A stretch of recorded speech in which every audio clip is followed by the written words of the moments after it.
Good morning and welcome to Today in LA. My name's Mike Amos, hoping that you're doing well this morning on a Friday. Thank goodness it's Friday, and we've got a great show for you today. We've got Jacob Fanning coming in, and he's going to talk about Stop the Bleed. And this is a show that has been on before, but we've had several people to ask when we're going to have it again. Of course, Fanning it goes all over the country with this program, and there's some advice that, ladies and gentlemen, I promise you everybody needs to know, and that's going to be a show that I think that you're going to really enjoy today. It's called Stop the Bleed, and we're going to talk about what you can do in emergency situations that might save your life or save someone very close to you's life, and that's what it's all about, is to provide this program for all of you to see and understand, and maybe it's something that you felt like that you could do to prevent some type of accident in your home. We're going to talk about that. We're going to talk about what to do if you are injured or someone close to you is injured and bleeds, and the key there is to stop the bleed and save the life, and we'll be talking about that today. It's going to be a great show, and I hope everybody's looking forward to it. Of course, a lot going on around us right now. Of course, still mourning the loss of the great Auburn announcer, and boy, I tell you, I watched some of that on TV yesterday, and what Rod Bramlett, the voice of the Auburn Tigers, what a man, and his voice will be heard, though, for generations to come, I promise you, just like the late Jim Fife's name and voice is still there in Auburn. If you're an Auburn person, it's going to be the same way with Rod Bramlett, that touchdown off the kick, and so many highlights that he called, when Auburn won some big ball games, especially the national championship, and of course the return kick for the touchdown, and all of that will be heard over and over again if you're an Auburn fan and a fan of Rod Bramlett. And, from all things that I've heard from him and his wonderful wife, who both were tragically killed in an automobile accident Saturday a week ago, what great people, two outstanding people, and their memory will live on for generations to come. Of course, we've got a big football camp at Troy University going on this week. Yes, hey, you think everybody's got beach week? Well, let me tell you, those guys were out in 100-degree temperature. At least it was that hot on that field yesterday, as Troy hosts their first camp of the year, and of course there'll be several more.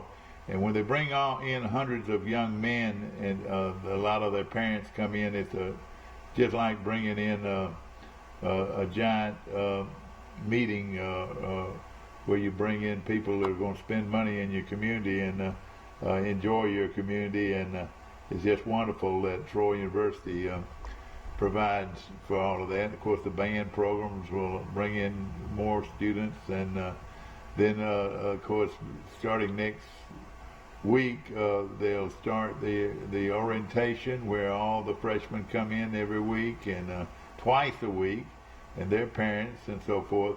It's just a lot going on. That one thing we've got to do is build a couple of more motels. Right now we don't have enough room to put all these people in.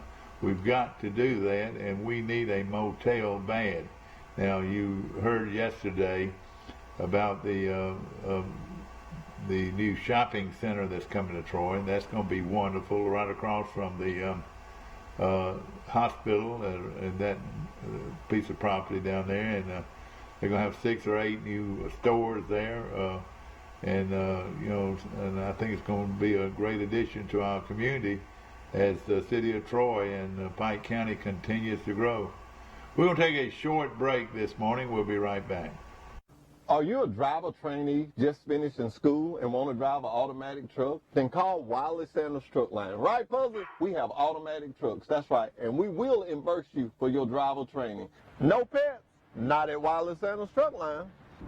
At Wiley Sanders Truck Line, we thought of everything. We thought of the kennel for your fuzzy friend. Right, Fuzzy? Tell them about it. Wiley Sanders Truck Line, Troy, Alabama. Come drive for the best today. Wiley Sanders Truck Line. Wiley Sanders Truck Line. Tell them, Fuzzy. This is Bobby Flay. I'm coming for you, Bobby. They say he's never had to eat his words. But if he did, they'd be delicious. They say the word flavor was named after him. They say he can make an omelet without breaking an egg. We were hoping for that. They say you can beat Bobby Flay. What do they know? Beat Bobby Flay, Thursday night at 10 on Food Network. Hey folks, are you tired of spending hard-earned money on a gas grill only to have it burn up in less than 2 years? Not to mention burning your food. Here at Southern Grill and Patio in Troy, Alabama, we carry the Holland Grill line. They've been around since 1988, and there are people right here in Troy that have had theirs for over 20 years.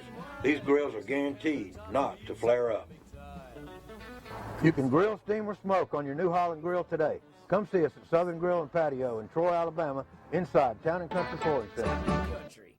Troy Cable Security makes it easy to stay aware and stay in control of your home wherever you are. User-friendly interface allows easy navigation for lights, locks thermostat, video, and garage doors. Never worry about leaving your garage door open or the front door unlocked. Your mobile app can send alerts to your phone for alarm and no alarm events. Know when your children arrive home from school with video response. Make sure your home is powered by Troy Cable Security for ultimate access, awareness, and protection. Are you a driver trainee just finishing school and want to drive an automatic truck? Then call Wiley Sanders Truck Line. Right, Fuzzy? We have automatic trucks. That's right. And we will reimburse you for your driver training. No pets? Not at Wiley Sanders Truck Line. At Wiley Sanders Truck Line, we thought of everything. We thought of the kennel for your fuzzy friend. Right, Fuzzy? Tell them about it. Wiley Sanders Truck Line, Troy, Alabama. Come drive for the best today. Wiley Sanders Truck Line. Wiley Sanders Truck Line. Tell them, Fuzzy. This is Bobby Flay. I'm coming for you, Bobby. They say he's never had to eat his words. But if he did, they'd be delicious. They say the word flavor was named after him. They say he can make an omelet without breaking an egg. We were hoping for that. They say you can beat Bobby Flay. What do they know? Beat Bobby Flay, Thursday night at 10 on Food Network. Hey folks, are you tired of spending hard-earned money on a gas grill only to have it burn up in less than 2 years? Not to mention burning your food. Here at Southern Grill and Patio in Troy, Alabama, we carry the Holland Grill line. They've been around since 1988, and there are people right here in Troy that have had theirs for over 20 years. These grills are guaranteed not to flare up. You can grill, steam, or smoke on your new Holland Grill today. Come see us at Southern Grill and Patio in Troy, Alabama, inside Town and Country Flooring Center. Troy Cable Security makes it easy to stay aware and stay in control of your home wherever you are. User-friendly interface allows easy navigation for lights, locks thermostat, video, and garage doors. Never worry about leaving your garage door open or the front door unlocked. Your mobile app can send alerts to your phone for alarm and no alarm events. Know when your children arrive home from school with video response. Make sure your home is powered by Troy Cable Security for ultimate access, awareness, and protection. Back to our show, ladies and gentlemen, brought to you by Dixieland Dental, located 9 miles north of Dothan on Highway 231. Dr. Michael Precise, Dr. John Strength, Dr. Damon Strength, and Dr. Robert Precise make up one of the largest dental clinics in Alabama, and also by our good friends at Sandbuck Insurance. Ladies and gentlemen, we got a great show for you today. And call your friends, and of course, we're on Facebook Live across the world, so hopefully people that will hit our spot and said, man, I need to know about this.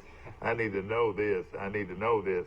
This is information that Jacob Benning is bringing to us this morning, ladies and gentlemen, that might save a loved one's life, or it might even save your life. Good morning.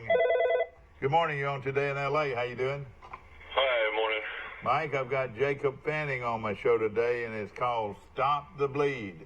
The name of this show is Stop the Bleed, and we're going to be talking a lot about injuries and things that can happen in your life that if you know the right things to do could save a life or could save your own life. Isn't that right? Sure. Jacob, good to see you, my friend. I've heard this before. This is stuff that everybody needs to know. No question about it. Mike's calling in from Florida, and of course there's a lot going on down there. You know, that flag that you wanted, I've got it, and I'll be bringing it down this weekend. Well, I appreciate it. Yeah, and it's a big flag, too. The live oak trees in Graydon. Okay, and of course, is it busy down there? I mean, yeah, there's still tons of people down there. I mean, it's still beach week and still sunny skies. I mean, it's 89, so it's not like in the hundreds like it's been in parts of Alabama. But yeah, it's still beautiful down here, St. Louis. Mike, of course, you know, this time of year down at Great Beach, you hear sirens probably 2 or 3, 4 times a day at least, don't you? Yeah, you know, you do see that, unfortunately. You know, it's just part of it.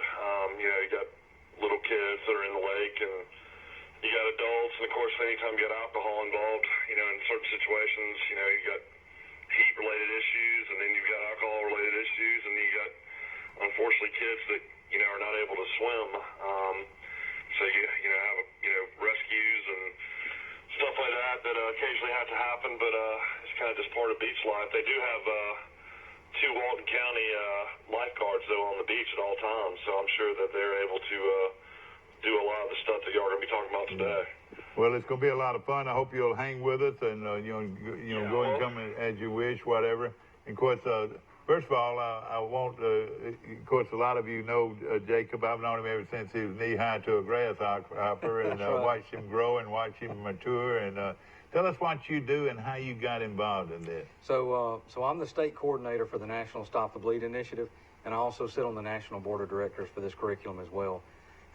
And I got started teaching this curriculum about 6 or 7 years ago.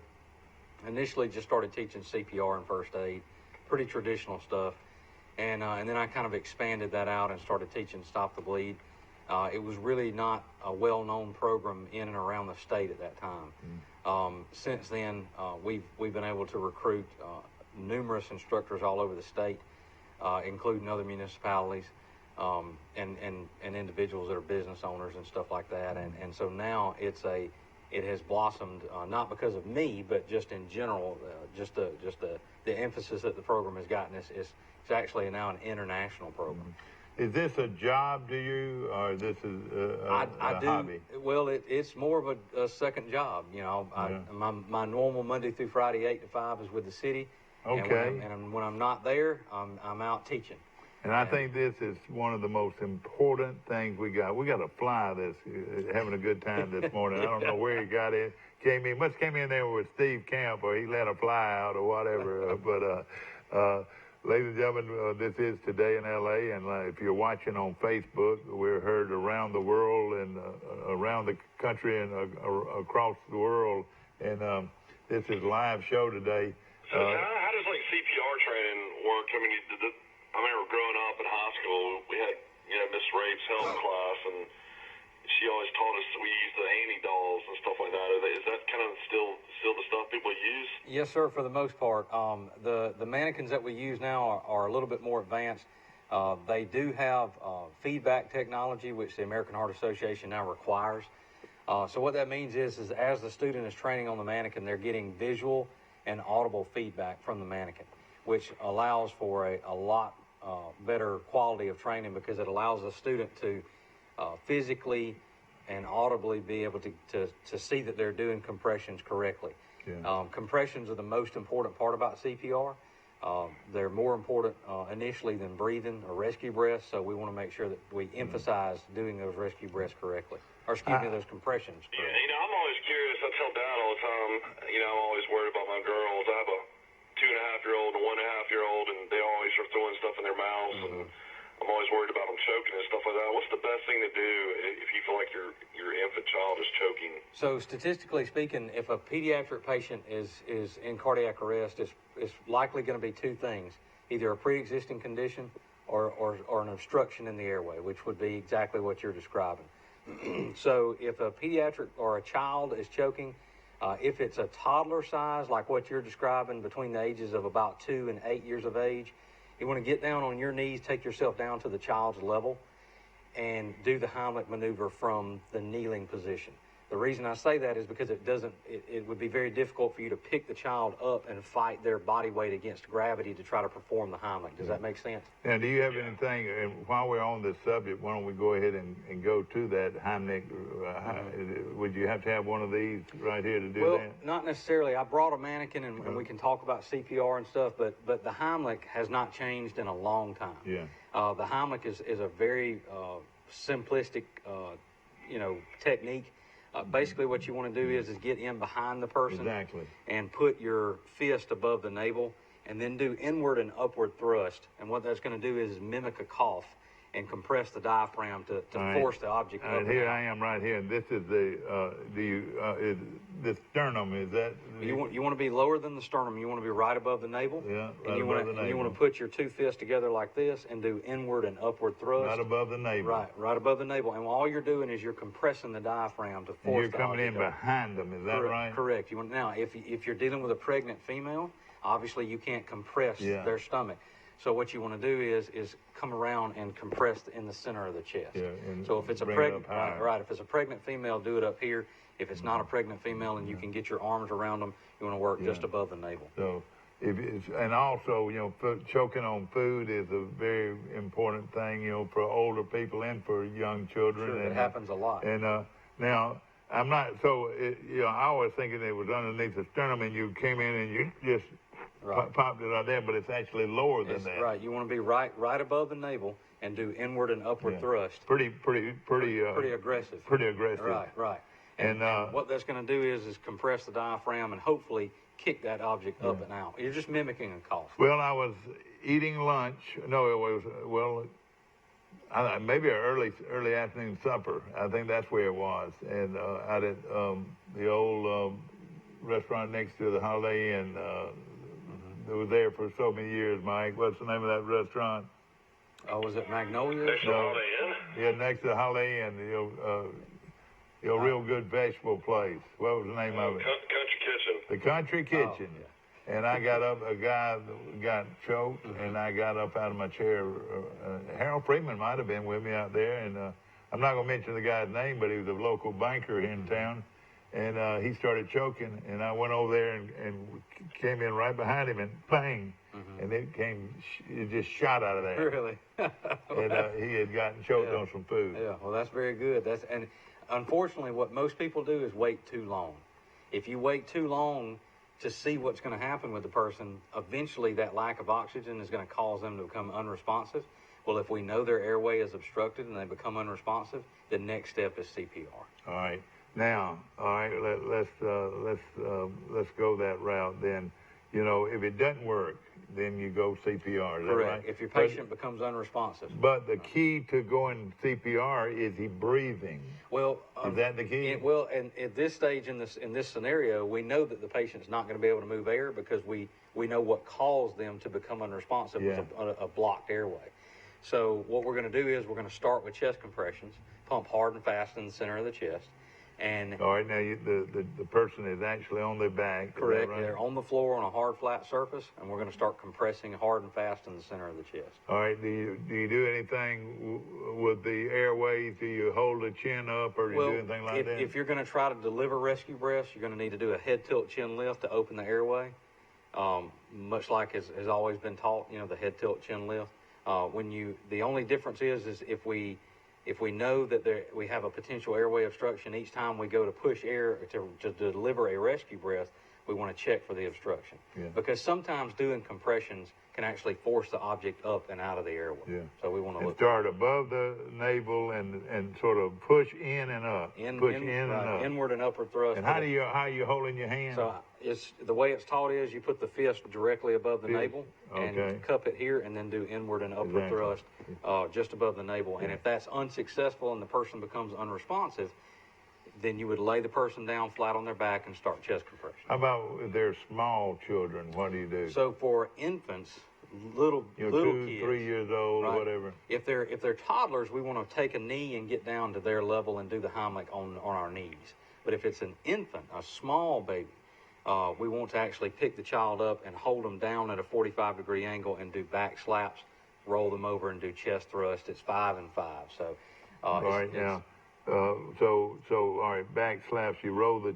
Do you have anything? Well, we don't actually have a doll or anything here, right. But you roll them over and you pat them 5 times. You want to hit them pretty hard. You want to hit them pretty hard times. 5 times. Right between the shoulder blades. Correct. Is that right? Correct. Once you've done the 5 back blows, you want to roll that patient over, that infant over, supporting the head and the neck, holding them down at a 45-degree angle, and do 5 chest thrusts. Yeah. And then you want to repeat that process until the infant expels the I want alcohol. to make sure and clear we're not talking about mouth to mouth at all. Correct. Is that right? Mouth to mouth is really not recommended anymore. And traditionally, you would see mouth to mouth on adults. Most people wouldn't have a problem doing mouth to mouth on an infant because it is such a young But you got to child. be very conscious though on a real small child how much air you blow in. Correct. You could blow too much air. Correct. In there. Correct. Right? They have smaller lung capacity, so you want to be cognizant of how much force you use and how fast you push. And we're going to get to that in a minute when we talk about drowning and things like that when we do. And of course, ladies and gentlemen. What can you do in a situation like heat-related issue when somebody passes out due to heat? I mean, what would you do in that situation? So the key there to remember is don't let them get to that point where they pass out. That's the big kicker there. And the same, we discussed the same thing in safety training with the city employees and stuff like that, is instead of worrying so much about how to treat a heat-related illness, how about we just don't let it advance to that stage? Yeah. That's a better treatment for the patient, is don't let them get to that point.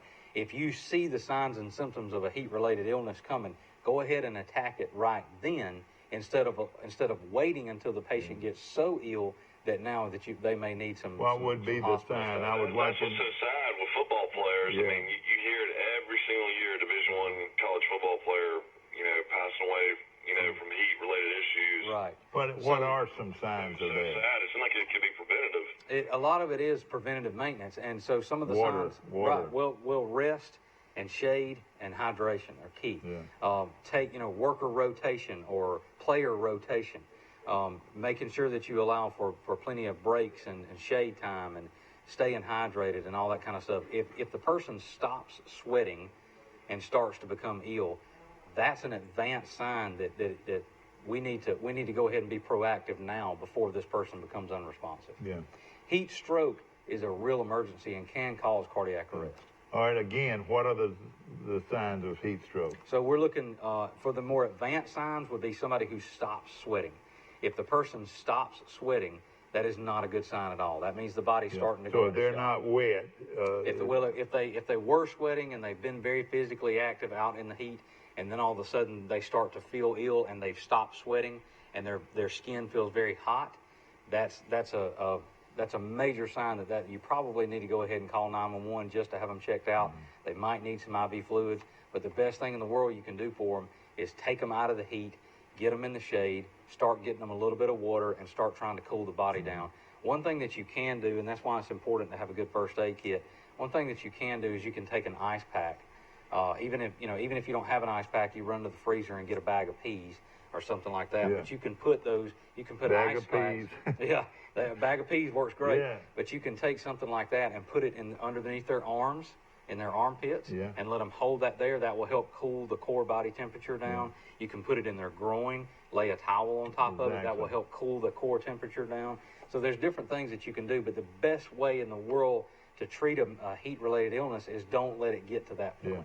Yeah, exactly right. And of course, we see it. Another thing this time of year I've been really interested about, because I'm around a lot more wetlands down here in Grayton. We have a creek that kind of flows over our property and stuff like that. And, we've had a lot of water moccasin issues and stuff like that. And as far as having a 2.5-year-old and 1.5-year-old, I mean, a bite by a snake, I mean, by the time you can get them to the hospitals, I mean, it seems like a really scary situation. I mean, what is the best thing to do for a snake bite? Do you have any clue about that? Sure.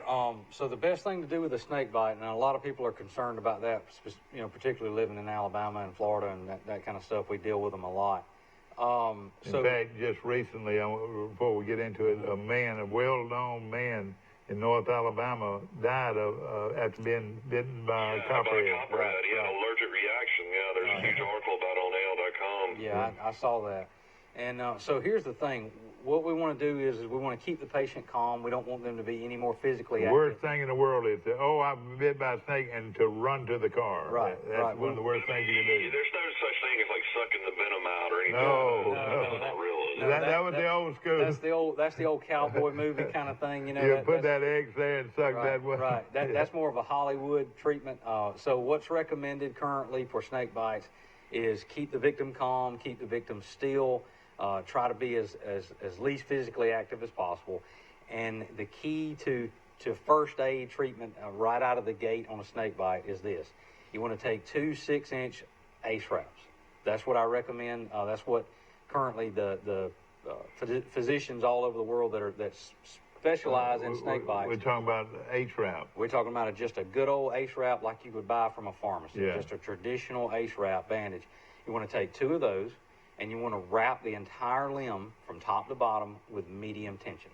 So not just on the Not just bite on the bite, itself, we want to wrap the entire limb. So if he's building an arm, you just wrap the entire arm. All the way up to the joint. So let's say that... But I mean, if it's poisonous, you got to get him to the hospital immediately, don't you?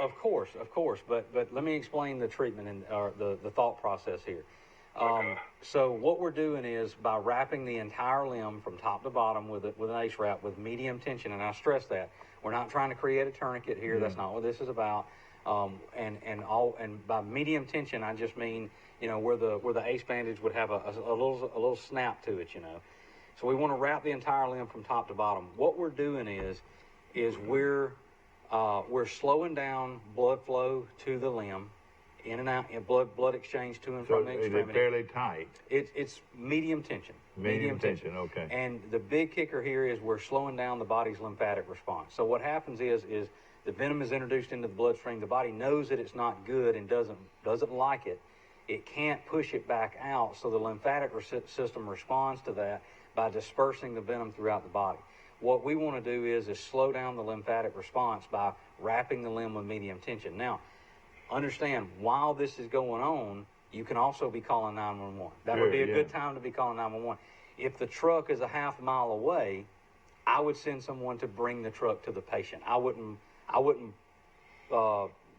long as that patient's calm, the blood's not going to flow quite as fast. Right, exactly. Because think about it. If you and I get up out of these chairs and walk all the way across the road, we're going to have more blood flow. Go up a bunch of steps. Right. Then we're going to have increased blood flow versus if we just sat right here and waited on somebody to come get us. Exactly. So that's the whole goal there, is bring the rescue to them if at all possible. Wrap the limb with medium tension. That's why I recommend buying 2 ACE wraps, because with a leg, it's going to take more than 1 ACE wrap to get that entire leg. Have you ever heard of a snake biting more than once? I have heard of it, but I don't know if it's common. I don't think it's common, but I have heard How many snake bites in Pike County a year, you reckon? Oh goodness, I don't know. I don't think it's too many. I would assume that we have at least 1 or 2 a year, but I don't know that for sure. And probably the most important thing is, that heart, more faster it beats, the more blood we're moving. More blood is moving. Right. So and that's the calmness, right. keeping them calm. Absolutely. All right, you're bit, and then we're going to do this. We're going to call 911, and we're going to try to get you to the hospital as soon as possible. Right. We want to wrap that limb with medium tension from top to bottom. So we're doing a couple of things. We're going to decrease local swelling. We're going to decrease local pain. With the medium tension wrap. We're going to slow down the lymphatic response. We're going to decrease blood flow. All those are good things. And last but not least, it's a psychological fix too. Because what's happening here is if Mike has been bitten by a snake, he's automatically going to be panicked. Yeah. You know what I mean? You just can't help it. That's going to panic the patient. So if we calm them down and tell them, hey, I've done everything I can for you. I just need you to sit here under this shade tree and just stay calm until the ambulance shows up, and then we will gently put you on that ambulance, and we'll give you some diesel therapy. And when they get to the hospital, most all hospitals have what they call anti-venom. Right. And if they don't, they can put you in the back of an ambulance or put you on a helicopter and get you to a facility that does have that. And we're not talking about of course And we've got a call coming in. Let's see who this is right here real quick. Mike, going to put you on hold. Good morning. You're on Today in L.A. How you doing? Hey, Mike, it's Will Matthews. What you up to today? Right now we're talking about Stop the Bleed. We've got an expert here on stop bleeding, in accidents. We're talking about snake bites and people drowning, and we're talking about what you can do to save somebody's life. I know a joke about snake bites, but I can't tell it on TV. Okay, I got you. But I'll tell you one thing that is very important. You don't you don't get anywhere near that bite as far as cutting an area or providing a tourniquet, what they call a limb for life. Right. You're going to hear that a lot this morning, a limb for life. Right. Yeah, tourniquets are not appropriate for snake bites. That is an old medical myth. I'm sure it's been done at some point, but tourniquets are not appropriate. See, everybody, like you got bit on the hand, everybody would say, well, look, if I go ahead and cut this circulation off, I might lose my hand, but I'll save my life. Well, unfortunately, all that's going to do is just increase the necrosis and tissue damage from the tourniquet down. Yeah. Where snake bites are involved, all we want to do is wrap the limb with medium tension and get that person to definitive care as quickly as possible. In fact, a man died last weekend up in the Huntsville area of the lake, up on the lake up there. And Copperhead. That's right. That copperhead is not even considered one of the more important as the snakes, is it? I mean, I don't think so. I think that was part of the reason that everybody was so surprised that he died so quickly. Yeah. And I'm sure there were other factors. He was allergic to something. Right. I'm sure there were other factors at play there. That Let me ask your guest a question. I was taught in Boy Scouts, if somebody gets a snake bite, you take a knife and you cut where the bite is and you suck the venom out. That's exactly right. That is an old school medical myth. All that's going to do is increase the patient's pain and discomfort and potentially cause an infection and different things like that. Yeah. It is not a good idea to cut anyone or to try to push or pull the venom out. Just not a good idea. And also to provide a tourniquet where they call it, limb for life. That's what I've always heard, Right. Especially if you're a long ways away. Now, what if you were out in the middle of the woods, a long ways away? What would you do? Yeah, I would not apply a tourniquet to the limb. Exactly. Because that's going to trap all that venom in that limb, and that's not what we want. Medium tension. Wrap the limb with medium tension with an ace wrap from top to bottom. That's why I recommend carrying 2 ace wraps. Yeah. For those of the folks that spend a lot of time in the woods, turkey hunting, deer hunting, fishing, camping, all that kind of thing, take 2 6-inch ace wraps from your local pharmacy, stick them in your bottom of your bag, and hope you never need them. But that's what I would recommend. That's what the current recommendation is from physicians who specialize in snake bites. It's quite a bit of difference now, and also the use of mouth-to-mouth resuscitation is something else that's sort of changed quite a bit. Is that right? Correct. So because we know that rescue breaths aren't as important as chest compressions, now we emphasize chest compressions.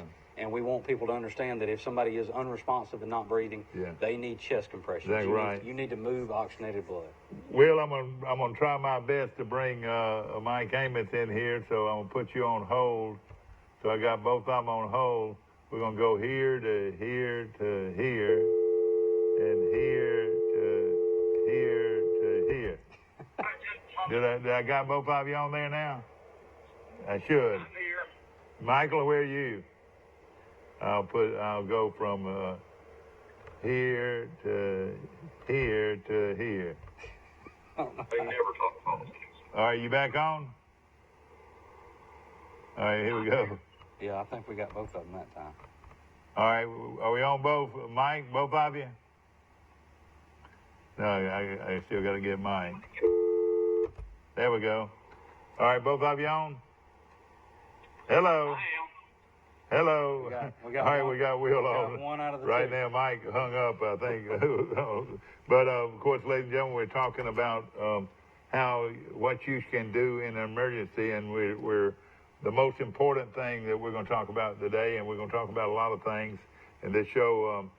will be taped, and you'll be able to see it later on this afternoon too on our channel 2 on your dial. Let's start from the beginning on the major things that we want to discuss is bleeding. Sure. How in accidents, in most cases, people die because they bled to death. Right. So the is leading that the truth? Right. The leading cause of death in trauma is uncontrolled hemorrhage. In fact, the leading cause of death in America between the ages of 4 and 46 is uncontrolled bleeding.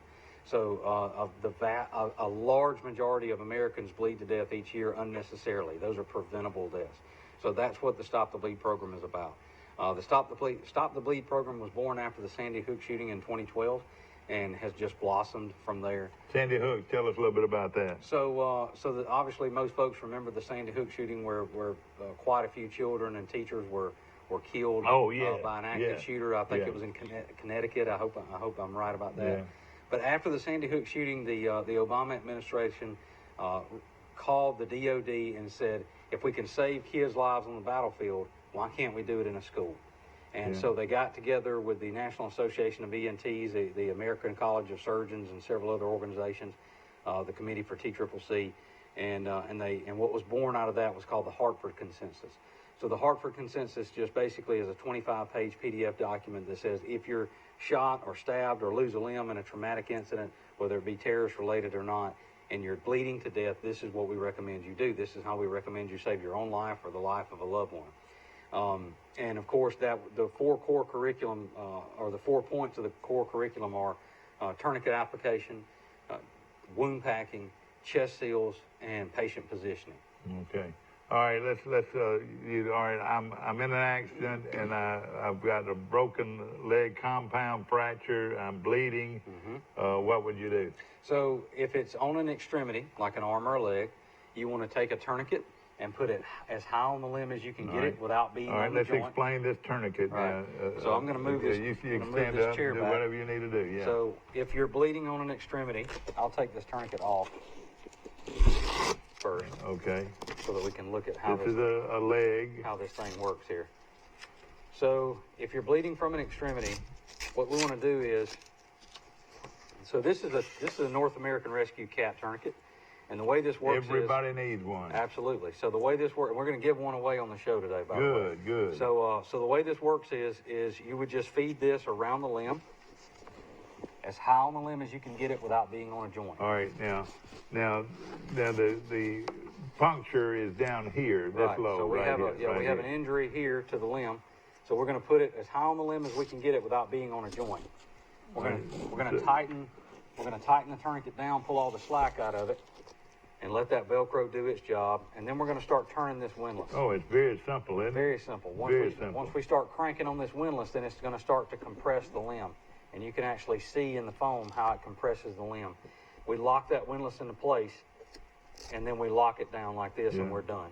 And it's really very simple, isn't it? Right, very simple. So what this is going to do is this is going to occlude that artery up against that long bone and stop all the blood flow from here down. Turn it up a little bit so they can see that. There we go. Yeah. All right, there's your injury right here. Right. And then this is your tourniquet, and it's just like a little belt. Right. And it's Velcro, is that right? Right, it's just a Velcro and nylon band.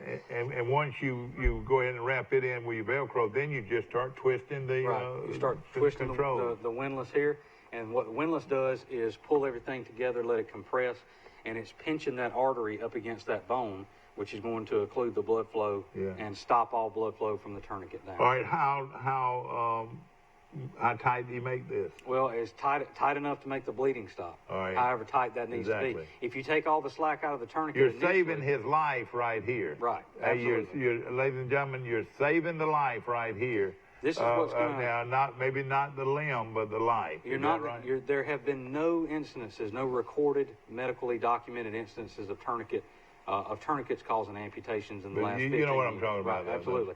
But now it's always, of course, better to risk that life over limb or limb over life. Yeah, exactly. But here's the deal. I will say this: the people who think that you're going to lose a limb as a result of tourniquet application, that is a medical myth. Yeah. There have been no medically documented amputations as a result I can talk this morning, Yeah. as a result of tourniquet application in at least 15 to 20 All right, years. now, I've heard over the years where you can loosen the tourniquet and then tighten it back. You don't do that We don't anymore. want. We don't want to do that. You used to do that, right, though, but didn't you? back in the Civil War era. Because you're and in afraid you're Vietnam, going to lose this limb. Right. Is that right? What they were trying to do was feed the patient a little bit of oxygenated blood. We know now that that's a bad idea. That can cause clots to bust loose and actually cause. Ladies and gentlemen, I'm going to say something right now that could be out of order, but I don't think so.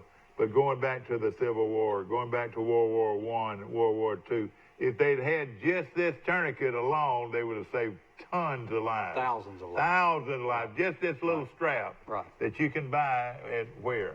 You can get these online from a lot of different reputable vendors. They cost a whopping $29. Well, let me tell you this: it's the best $29 you could ever spend. Right. But think of the thousands and the thousands of men that were wounded on the battlefield. That all that what do you call the MP would have had? Not MP, but the corpsman. The corpsman would have to do is just wrap around there. Then he could tighten that and go to another injury. Absolutely. He could have seen or better yet, the soldier could have self-applied that tourniquet. In fact, until the battle was over, as long as the tourniquet was in place, he's going to live. And he can still fight. And can still fight. Right. But at the same time, now automobile accidents and the worst thing, chainsaw accidents are, just where it's excessive bleeding. You better stop the bleeding now. Some more go. Why now? Hello. Hey, Mike, I'm just listening. Oh, okay. Okay. Now we're talking about this tourniquet that you can get and you can save a life. And of course, bleeding is so important. Now, what if it's in a position where you could not provide a tourniquet? Right. What would you do? So let's say that you've got massive hemorrhage from a junctional area in the body, like the neck. Head injury. Right. Maybe the neck, the shoulders, the armpits, or the groin, somewhere that you can't traditionally put a tourniquet. What we want to do there is we want to bust open our first aid kit, or we want to take a roll of paper towels or a T-shirt and we want to start stuffing. Absolutely. Or a T-shirt, or your clothing, or whatever it is that you can apply and pack down in the wound. And pack down in that. Do you hold it down there? Absolutely. Once you fill that void, once you feel to get that material down in that hole, the problem is that if you put only direct pressure on an open wound, like in the neck, the shoulders, the armpits, the groin, that you're not providing the tissue anything to clot against. Yeah. So what we want to do is take some sort of material. So once you get that clog down there and provide the pressure, eventually it's going to clot. It should, if you put direct pressure on it. So what you want to do is the one thing about it, you don't want to do it off and on and off and on, do you? We want to pack it, and then we want to literally put all of our body weight into it for at least 3 to 5 minutes. At least a minimum of 3 to 5 minutes to give that tissue time to clot. And time to stop the bleeding, ladies and gentlemen, and that's what this show's about today. Willie, you learning anything? Yeah, I've got a question. You know, when Princess Di was in that car wreck, she had internal bleeding and bled to death. Is there just nothing you can do if you've got internal bleeding? Well, for a paramedic, there is something that can be done. They can administer a drug called TXA, which is an acid, so to speak, that will stop internal bleeding very, very successfully and very quickly. It's widely used in pre-hospital setting and also in the military for several years. But for people who are not able to administer IV drugs, obviously there's really nothing that we can do for internal bleeding. The best thing that we can do for an internal bleed is recognize that patient that has that kind of problem. We want to look for signs of shock. We want to look for bruising in areas of the body, like the central core, the chest and the stomach. And if we see that and we think that's what's going on, there's no external signs of hemorrhage, then we want to get that person to definitive care. All right, now, during all of this time, are you laying them back? Where's their head located? Like in this body right here, where's the head located? That's a good question. All right, and this is a big pet peeve of mine. We harp on this, and when I teach this material, we really stress this. Always put the patient in a position of comfort. Don't force this patient in this scenario to lie down. What happens when you lay down is your tongue oftentimes will block your pharynx or block your ability to breathe freely. And you even swallow your tongue, couldn't you? Well, you can't necessarily swallow it because it's attached to your mandible. But what happens is mucus and vomit and all these other things get trapped in the back of the throat, make it difficult for the patient to breathe. Right. So if we don't have to lie this person down flat on their back, then we should sit the patient up. If at all possible, you want your patient seated in an upright position so that they can maintain their own airway. All right, how about head injury? Massive bleeding in the head. And again, you start stuffing, or what do you do? Well, if they've got some sort of head injury and they're bleeding, the first thing we need to be worried about is their spine.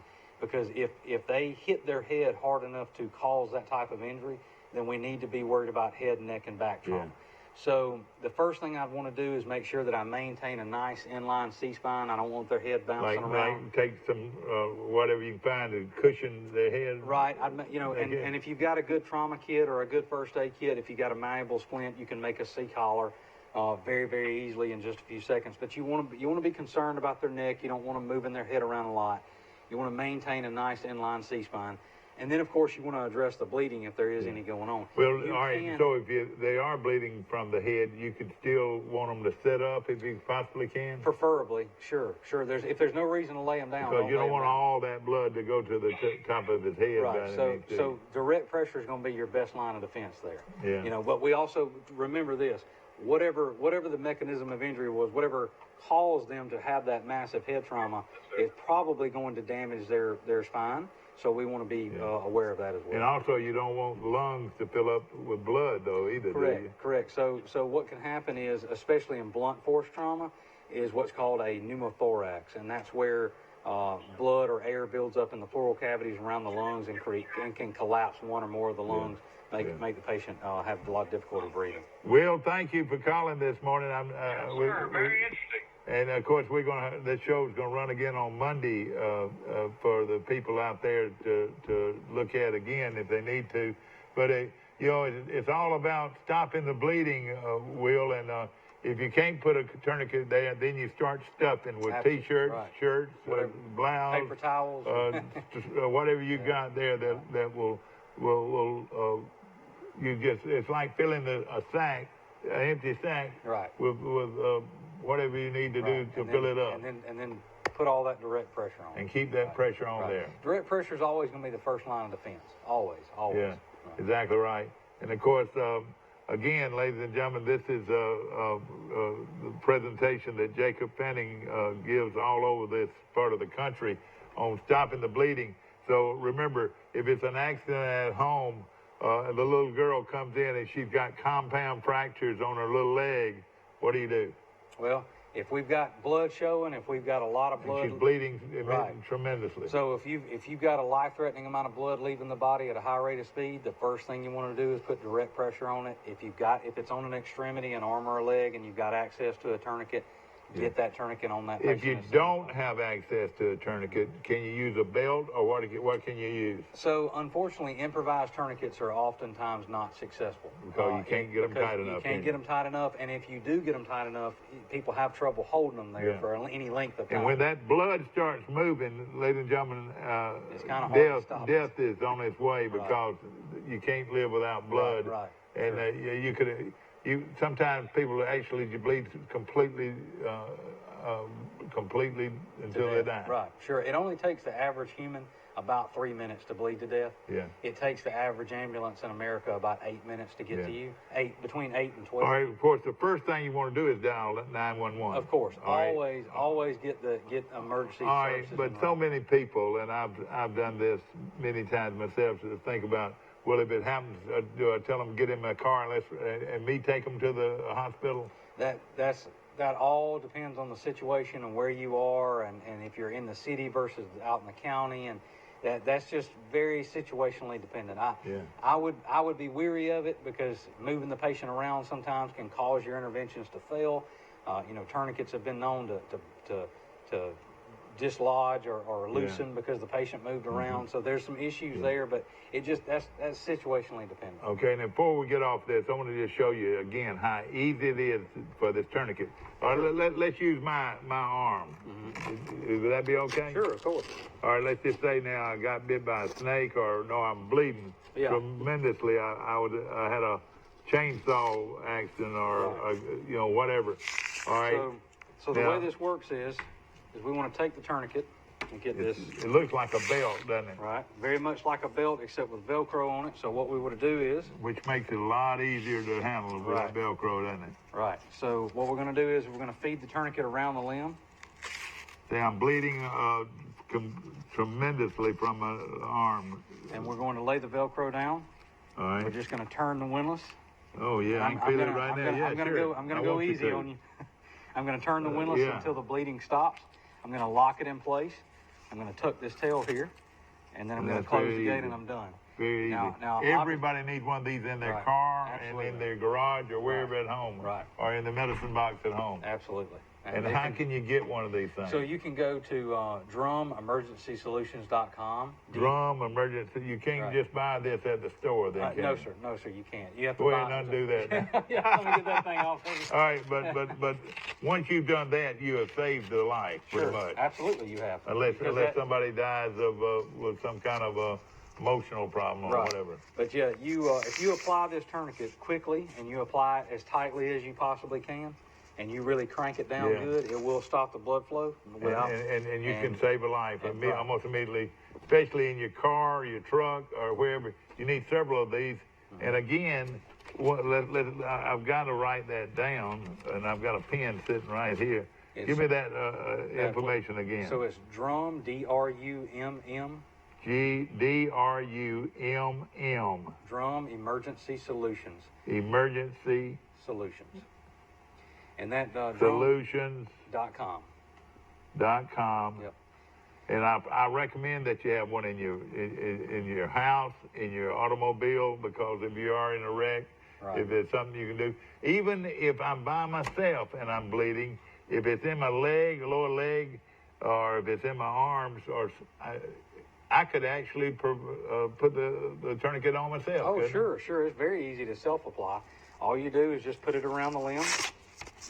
Exactly. And just, you see how quickly you can just crank it on down. Yeah, and of course you can practice this. Once you get it at home, it's easy to practice. Right. And everybody in your home ought to be able to do this. Right, and in less than about 15 to 20 seconds, I self-applied the tourniquet, and now I have no pulse and no blood flow past the tourniquet. Okay, now, before you take that off, let's say it was a snake bite or whatever, you would do the same thing right here. Or would you go that high up, or would you go down lower? For a snake bite, we're not going to apply a tourniquet. We're going to do the ACE route. Oh, okay. I'm sorry.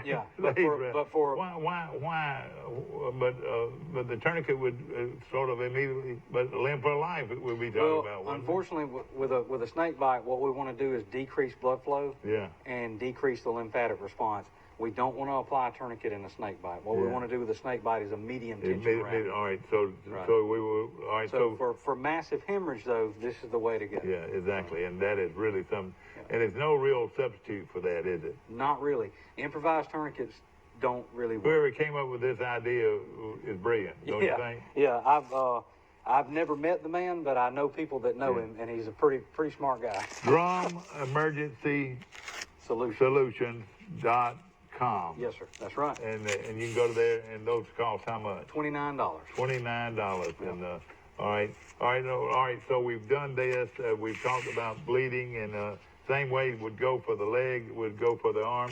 Right. Now, how about your neck, like a jugular or something like that? Now, what can you do there? For something like that, direct pressure and wound packing.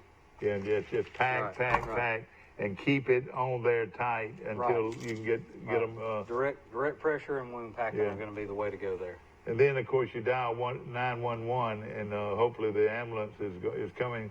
But do you recommend to wait for the ambulance at 911, or to put them in your car and carry them to? That's situationally dependent. You're going to have to make that decision on the fly based on where you are. Yeah. Most of the time in town, there's no reason to try to meet them. They're going to be there within just a few minutes. Okay, so if you can use a tourniquet, that's what you want to do. If you can't, if it's really bleeding, grab everything you can and pack that wound and hold that wound. That's it. Right. Absolutely. Okay. Direct pressure is always the first line of defense. Now, ladies and gentlemen, what we're going to do, we're going to talk about drowning and things you have around the pool, accidents in house. Now, it's not much you can do with a drug-related situation. Or what could you do? Well, for like opioid abuse is a big problem. Narcan or naloxone would be the way to go, but most people don't have that handy unless they already have some other issue in the household traditionally. Anybody can get Narcan, but...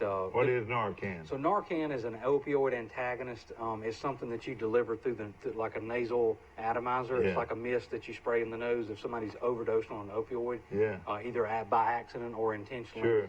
And what it does is it clears up the receptors in the brain and allows the brain to communicate with the respiratory system and kick that respiratory drive back into motion.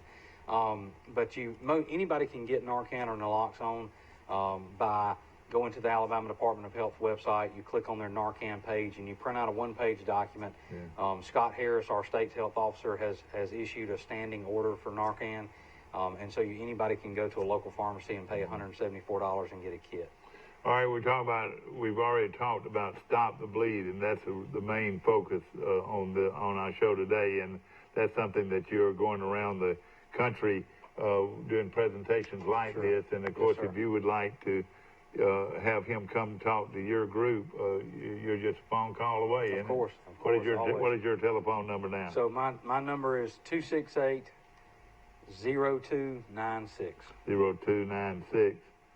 0296. Yes, sir. And this is a good number to have because you do this quite a bit. Oh yeah. Now on a weekly basis. All right. So is there anything that we've left out about Stop the Bleed? Now, and of course, gunshot wound.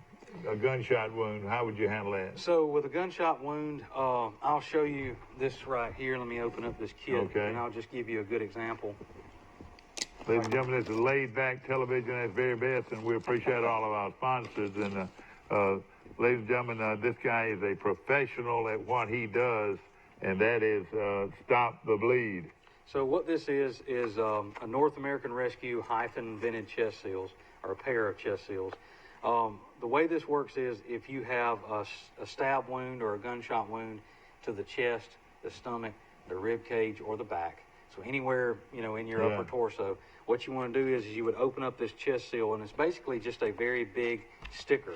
Yeah. And you would and it's about this big around, and you would, of course, remove the clothing and apply the chest seal over the hole. Over the hole. Over the hole. And what this does is it allows pressures out, but not back in. Yeah. The problem is when you have a hole that's been created in the chest or the stomach by maybe, let's say, a gunshot wound or a stab wound, is that air tries to communicate in and out of there. Well, we don't want that. Yeah. So what we do is we apply a chest seal to that, and that will occlude that injury, allow pressures out, but not back in. That could be a bullet or stab or a stab wound. Or if there's an explosion, a piece of machinery explodes, and maybe a piece of shrapnel goes in, something like that, we want to put a piece of plastic or a chest seal over the wound. Do medics use that? Yes, sir. Yeah, of course, absolutely. I would think that would. Yeah. But now, what if you got a heavy bleed after a? Well, the thing is there's really not much that we can do for massive hemorrhage and penetrating trauma. The best thing that we can do is put a chest seal over the hole and get that person to a hospital as quickly as possible. So this is another good thing to have in your medicine box or in your car. Is that right?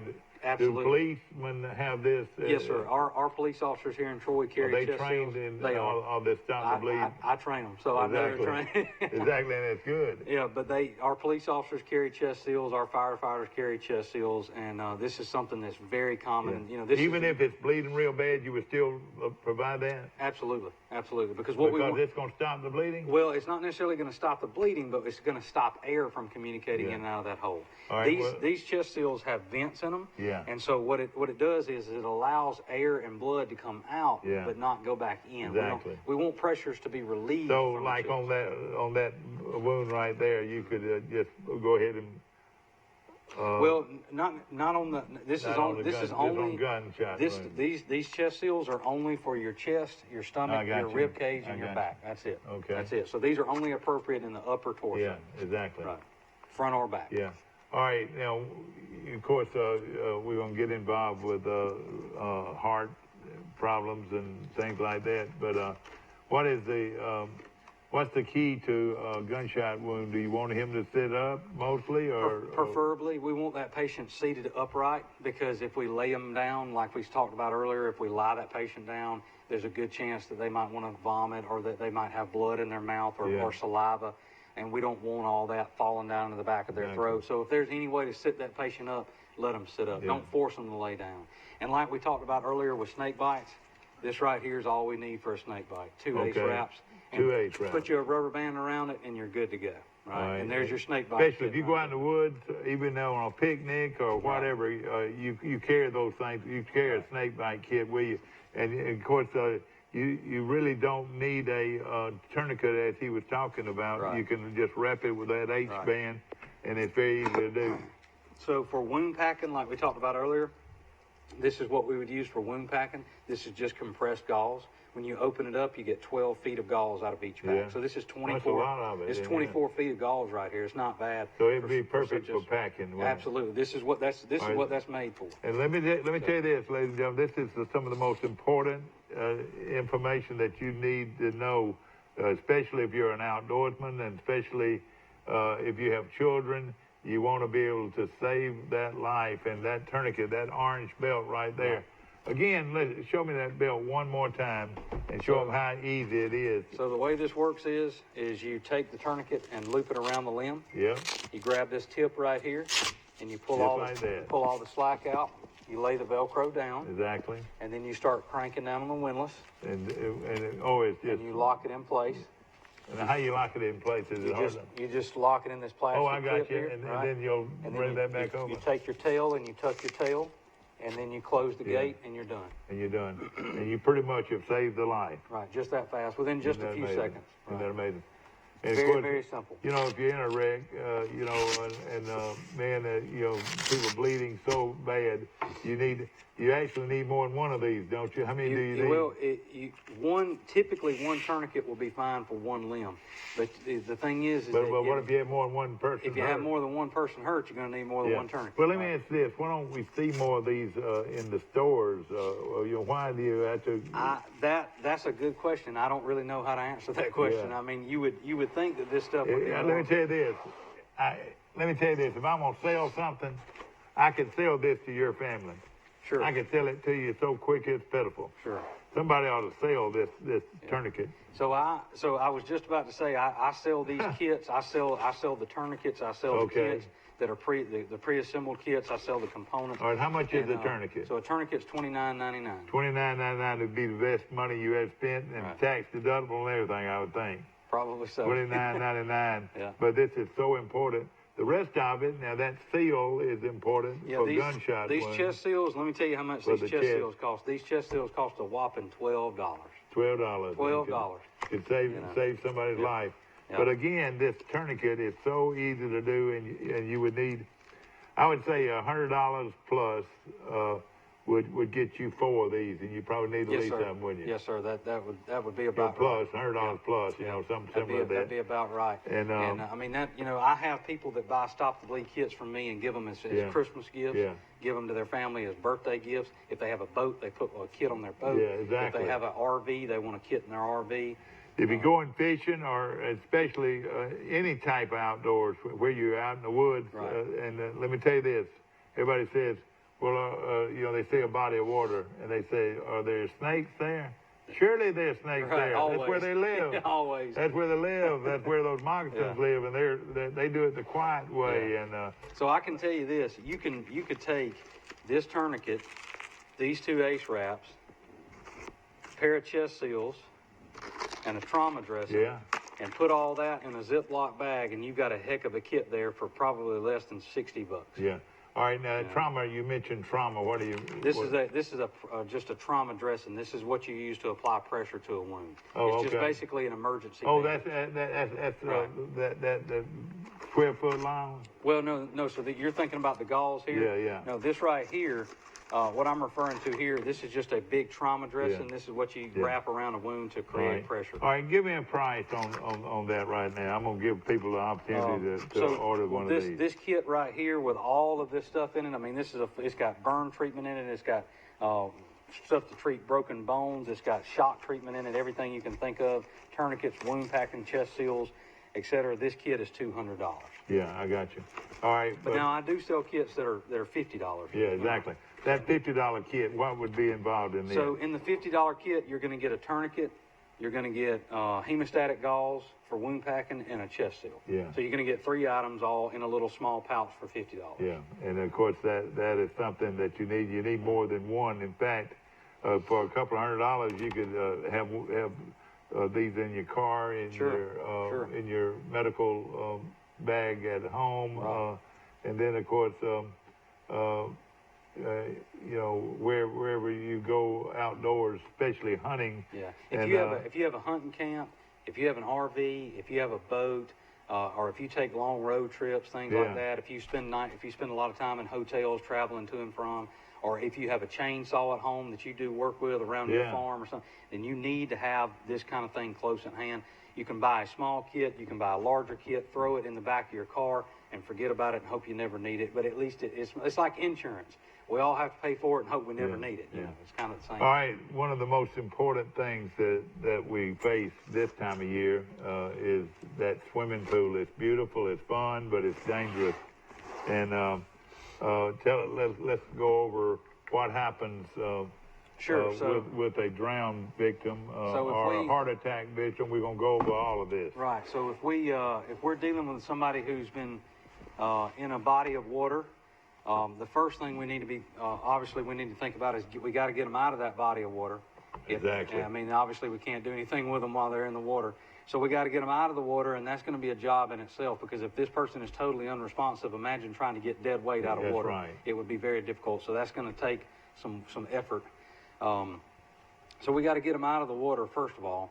Once we get them out of the water, we need to go ahead immediately and start working on our patient assessment. So that would be the, hey, are you okay? Can you hear me? Trying to wake that patient up. If they don't respond. If they're breathing, what do you do? So if they're breathing and they're unresponsive, we want to tap and shout and try to wake them up. If they're still breathing but they're unresponsive, we want to call 911 and roll that person over on their side into the recovery position. We're doing this so that they can maintain their airway. And yeah, exactly. Okay. And then if you got anything in your mouth, it'll help that mouth.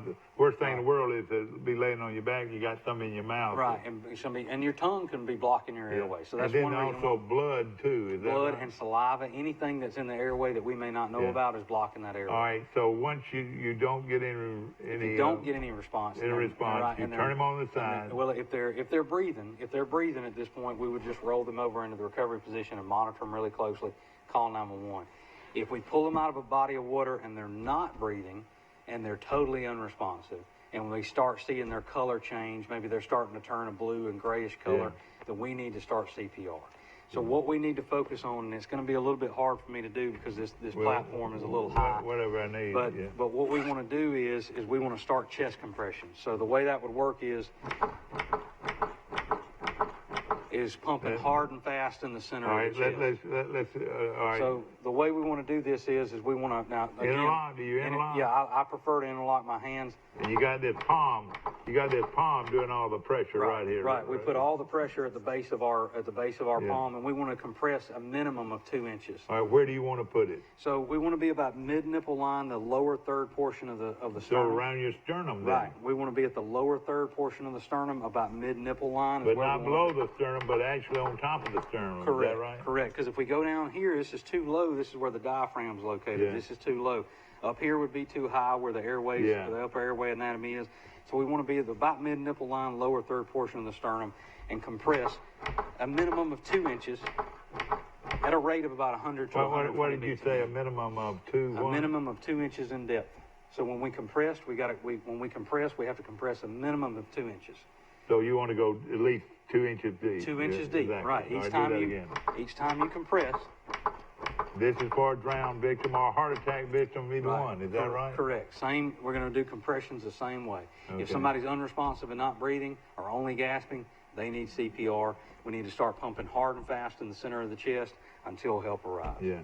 Okay, now, all right, let's slowly go back to the drowning. All right, this is a adult or a young boy or girl, 14, 15 years old. All right, you get them out of the water. They're not responsive. Then what do? If they're unresponsive and not breathing, where do you put his head? Do you elevate anything? Well, preferably we would do a head tilt chin lift maneuver, right, to open up the airway. But what we need to be focused on right now is if they're unresponsive and getting they're not air breathing, in the lungs. well, we need to be focused on moving blood. Is that moving blood or moving air? We're moving blood. We want to do chest compressions. That's where we want to start. That's where we want to start, because here's the deal. You can last a few minutes without air. The body has, the bloodstream already has some oxygenated blood in it. What we need to do is move that blood through the heart. So that's where our main focus should be, is chest compressions first. All right. Has that person's heart stopped beating when they stop breathing? Does that mean the heart stops beating? That causes cardiac arrest, right? And so what our main focus should be, moving blood, pumping hard and fast in the center of the chest. All right, you just brought him in out of the water, and go ahead and do your deal. So we do the hey, are you okay? See if the person responds. And if he does respond, just put him over on his side. Right. If they do start to respond and they're breathing, we would just roll that patient over on their side and leave them there until the ambulance arrives. If we hey, are you okay? And we don't get anything back, they're non-responsive, we want to do a head tilt chin lift, look, listen, feel. The patient's not breathing, maybe they're only gasping, then we need to start chest compressions. And we would just keep pumping hard and fast in the center of the chest. How long do you do that? Until the ambulance arrives. Man, so now, all right. And if you get tired, somebody else has to come right behind you. Absolutely. So here's the thing: your best. All right, you heard that. Until the ambulance arrives. Right. That's very important for you to know. So here's the thing: your best compressions are always going to be within the first 2 minutes. After about 2 minutes or so, the average person starts to fatigue. So what we want to do is, if there's other people around, you do about a minute or two of CPR and then let somebody else. Do you do it from the side too? Is that right? Yes, sir. You want to be on the side. One or Yeah. Doesn't matter which say side. Okay. All right. So this is for drowning, but in a minute I want to know if it's something else, like if it's got a bleeding situation going on at the same time. Right. So if the person is been a victim of some sort of trauma, and let's say that we had massive blood loss from an arm or a leg, I would want to stop that bleeding first. Stop the bleeding first before I address these other issues, because here's the thing: if we let that bleeding continue, then everything else is a waste of time. Does that make sense? Exactly. So I agree. yeah, if they've got massive hemorrhage going on, we want to stop that. They're gonna bleed to death if you don't. Exactly. Do it. So you got to stop that massive hemorrhage before you start worrying about the rest of this stuff anymore. All right. Okay. Bring the kid in, lay him on, no response on the, and then you start your chest compression. And you try to go at least 2 inches in the chest. In the chest. So let's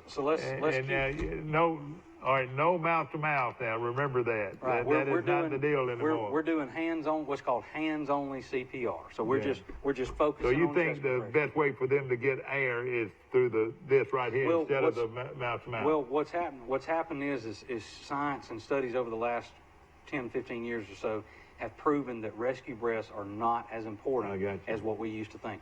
So what we want to focus on for the layperson is hands-only CPR. Yeah. You just need to focus on hard and fast compressions in the center of the chest until help arrives. Now, all right, is it any different if that person or that child has been underwater for a long period of time? Well, depending on how long they've been down, I mean, pediatric patients are more oxygen dependent than adults. So if it is a child and you want to deliver rescue breaths, feel free. I'm not telling you that you can't or that you shouldn't. But hands-only CPR is just a much easier thing to teach the layperson. All right, but now, what's the old theory? Now, I'm an old lifeguard. I always would try to lay them on the stomach and try to get the water out. Mm-hmm. How would you do it? So that was the old way to do it. Right. So to my knowledge, that's not what they want to. What we teach now. Are you trying to get rid of water in his lungs? Well, what we're doing is we're trying to move blood because his heart is stopped. Yeah. Right. So we're going to focus on chest compressions. If you do want to deliver rescue breast, that's totally fine, especially if it's a loved one or something. So what we do is we would deliver 30 compressions, 28, 29, 30. When we get to 30 compressions, we would pinch the nose, do a head tilt chin lift, and move. do that. Right. And once you push air, you should see. You should see the actual chest chest rise, move. right? You should see chest rise and fall, which you can see in the mannequin. And again, once you start breathing, do you continue to do that, or do you just? Well, what you're doing is you're doing a ratio of 30 compressions to 2 breaths. Yeah. So 30 and 2, 30 and 2, 30 and 2, 30 compressions and 2 Yeah, breaths. I got you. Now, if you have access to an AED, an automatic, just external Defibrillator. right, automated external defibrillator. Oh, okay. So here's the way an AED works. The first thing And you gotta every do, home needs one of these, don't well, it would be nice, but they're a little expensive. But most workplaces have one. Like Yeah. if you go into City Hall, if you go to Publix, if you go to Walmart, if you go to the mall, they've got one hanging Yeah. on the wall somewhere. So the way this works is I will give you some statistics. About 33% of people who experience a cardiac arrest event need to be shocked by an AED. Yeah. 50% of those people need to be shocked twice. Yeah. So there's a high statistical likelihood. Is that one of the you'll first need- things the medical people are going to do once they get there? Absolutely. They're going to hook them up to their monitor, which is very similar to this, except a lot bigger and a lot more Yeah. expensive, a lot fancier. But this is a layperson AED. Yeah. So the way this works is you will increase this person's survival rate by 90% if you use one of these machines. Oh, me. 90%. 90%. Yeah, big Isn't that big amazing? jump in survivability. So that is worth spending a lot of money on right there. $1,500. How much? $1,500. $1,500, and you would have it in your home, and then if you went on a trip, you'd put it in the car with you. I have one that I keep in my personal vehicle. I felt like it was worth spending the money just in case I ever run across Is somebody it battery operated or what? It's battery operated. The batteries usually last around 5 years. Oh, that's great. Yeah, That's great. I mean, you spend about $20 in batteries, you get 5 years out of them. That's not bad. That's right. So the way this unit works is you turn it on. Patient. If the patient is a child, press the child button. And the unit talks to you, right? Are you talking about the Remove child clothing button? from the patient's chest. So the way this works is, Remove packet and apply pads onto patient's bare skin. so the pads show you on the photos Apply pads where to put them. as Yeah. shown in Right. the pictures. So we would just peel and stick. Remove packet and apply press pads firmly on skin. We would look on the pads and see where I they, got where you. they go. Pads as shown in the pictures. This one goes here, Press Yeah. pads Just firmly like that. on skin.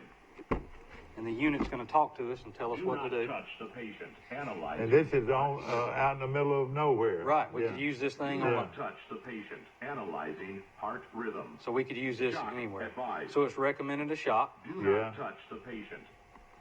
And Everyone this is going on clear. in a critical situation, isn't Right. it? So The flashing shock button. so now it's waiting on us to shock.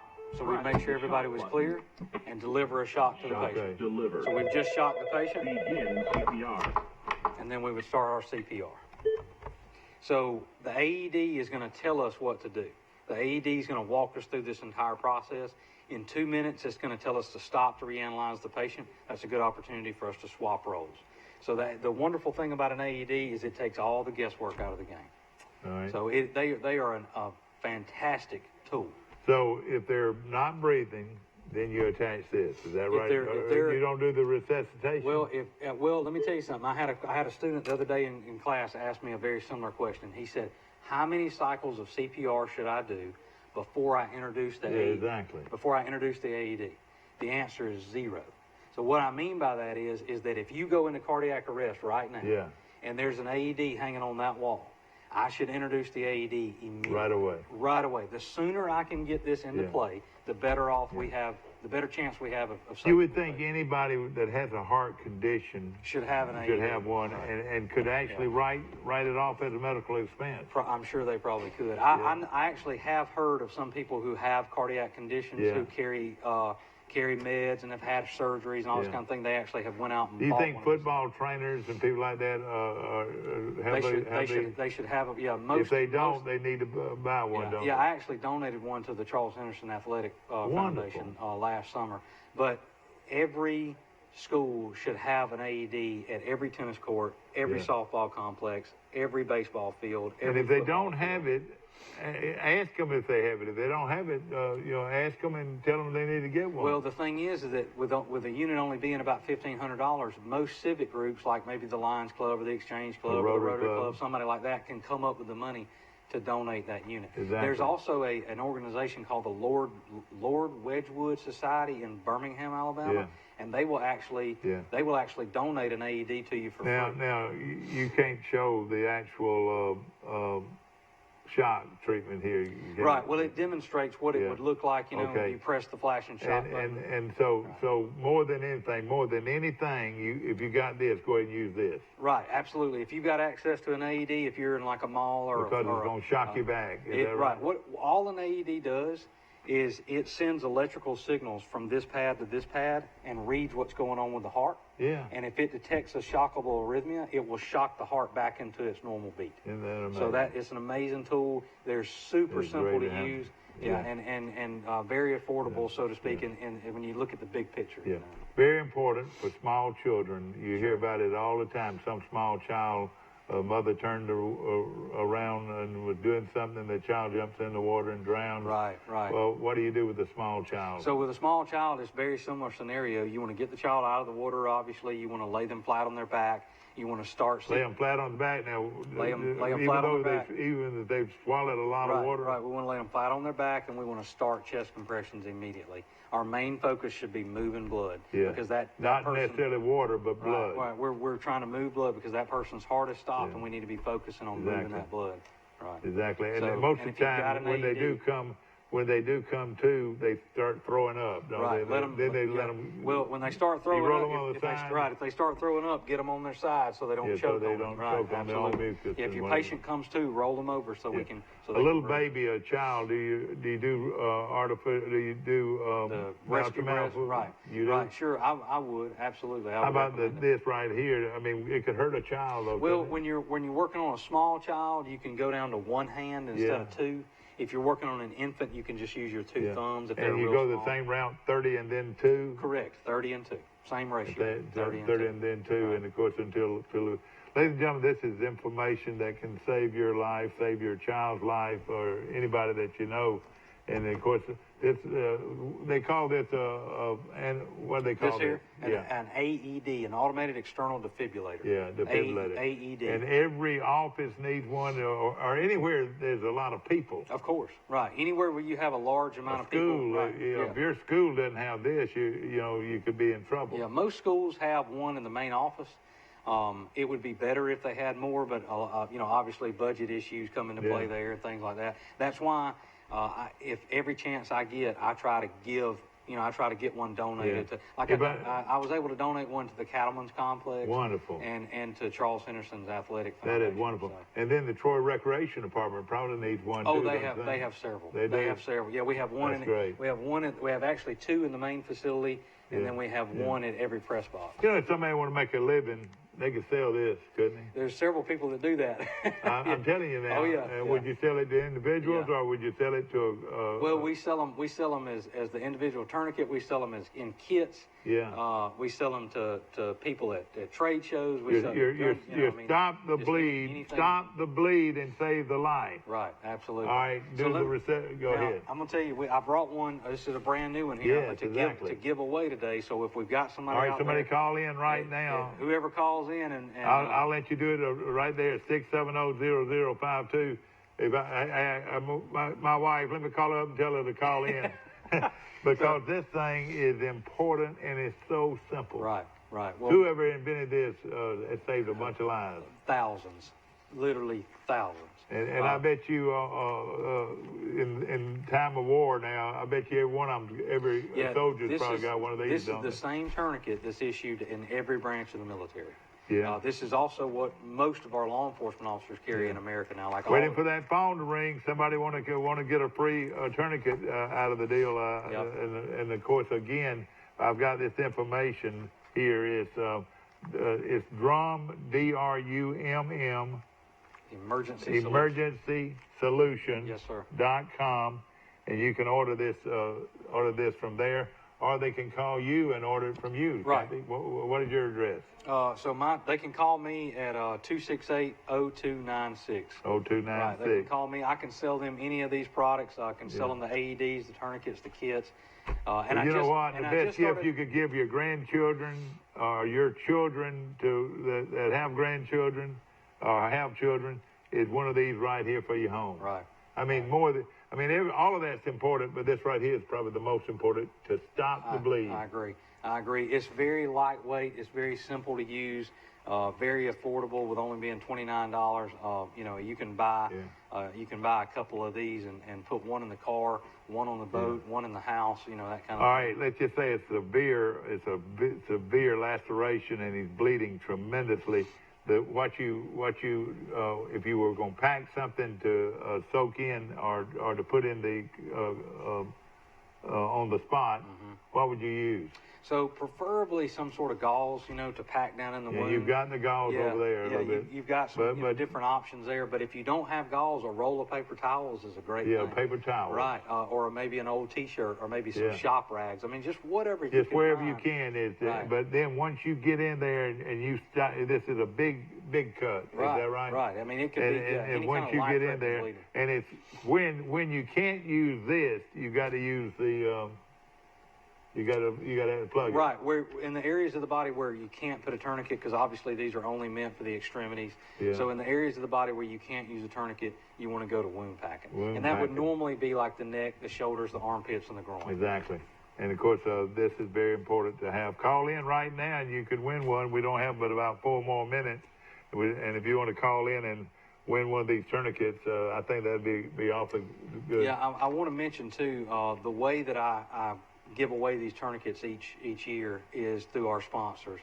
So by far and large, my number one sponsor every year is Pike Internal Medicine. Yeah, exactly. Dr. DeShera and Miss Cheryl Really DeShera involved. are really involved in this and very good to me. They sponsor the T-shirts. I sell the T-shirts, use the money to give away tourniquets. Sure. So it's kind of it swaps hands a couple of times, but the end result is that people get free tourniquets, and that's what matters. All right, if I called you and asked you I wanted to buy this right here, it cost me $29.95. Yes, sir. Right? And guess what?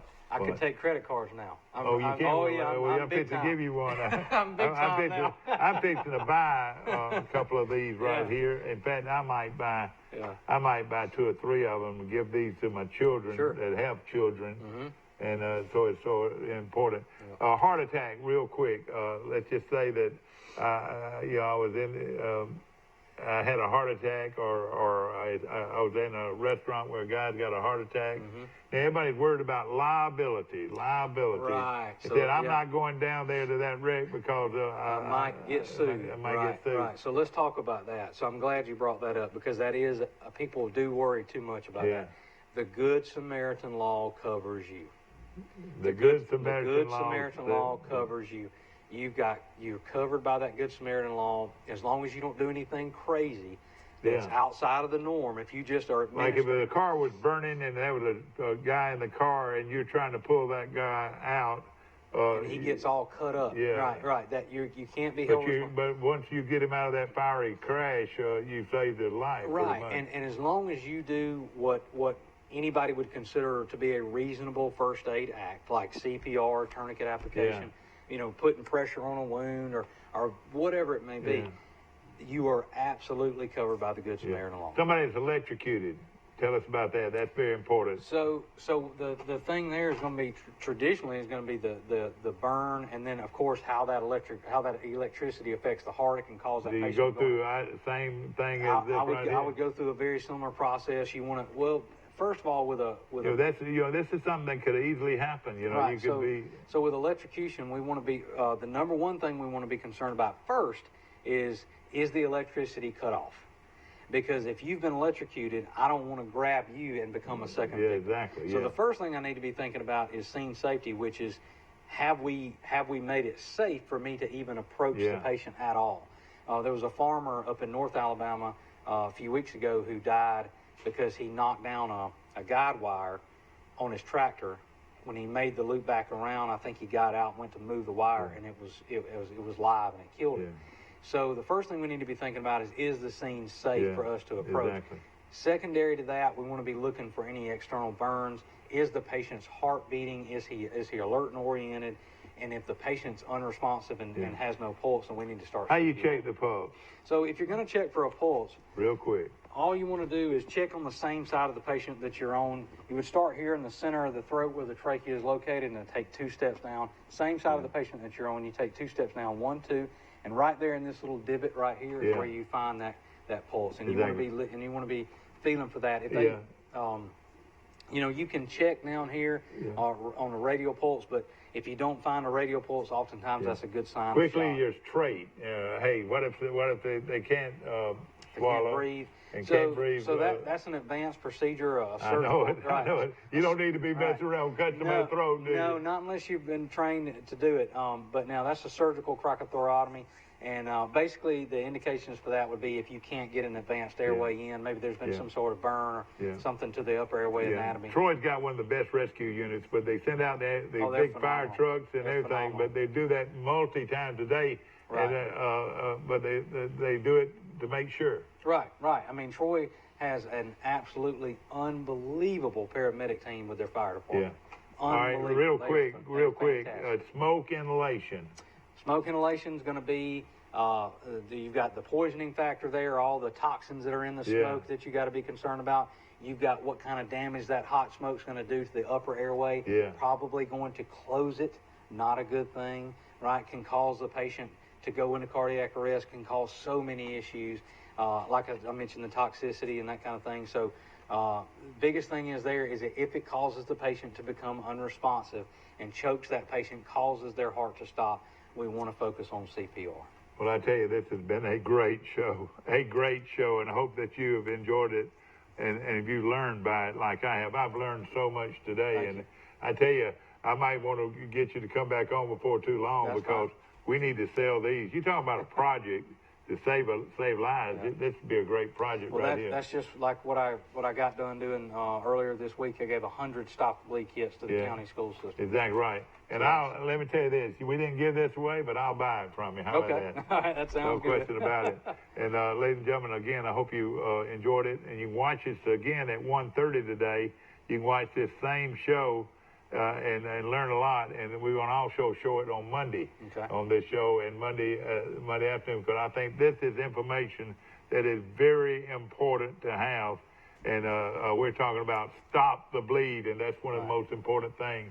And we went over a lot of other things, too, about how to resuscitate somebody that's not breathing. We covered a lot of ground. And it's been a lot of fun, my friend. Thank you. Now, again, to get you to come and talk to them, 268-0296. Is that right? That's it. 268-0296. He'd be a perfect program for any group or organization. Right. I go into churches, civic groups, schools, law enforcement agencies, you name it. Yeah. So, thank you again, and I hope you've enjoyed our show, and you'll watch us again at 1:30 today if you were not able to watch this in its entirety. But tell your friends because it's all about stopping the bleed, and this is the way to do it. That's right. Have a good day. Have a great weekend.